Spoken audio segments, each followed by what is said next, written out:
Ens trobem a Torroella de Montgrí. L'excursió que proposem avui és pujar al castell de Montgrí, castell que data del segle XIV, construït pel rei Jaume II.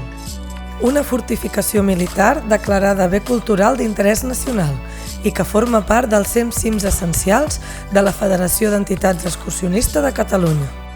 L'excursió és d'uns 40 minuts i no presenta cap dificultat. Transcorre per camins ben senyalitzats i en bon estat. Un cop superat el primer tram, ens enfilem camí amunt fins al coll de Santa Caterina.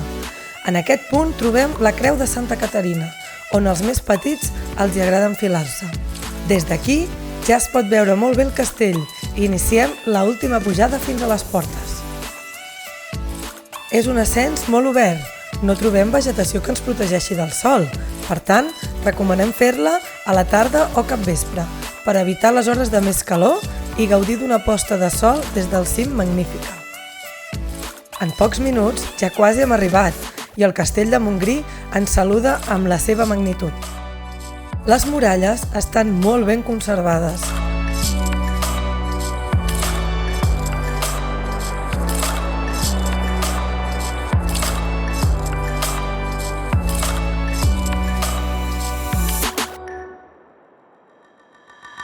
Podem accedir a l'interior del castell i pujar dalt de les muralles. L'interior és completament buit, però es pot caminar pel perímetre de la fortificació i gaudir de totes les vistes del Baix Empordà.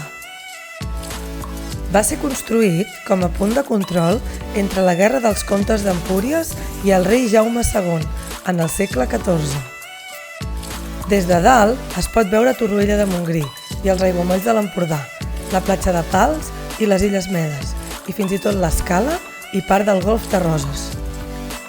Una excursió fàcil que és un regal per la vista.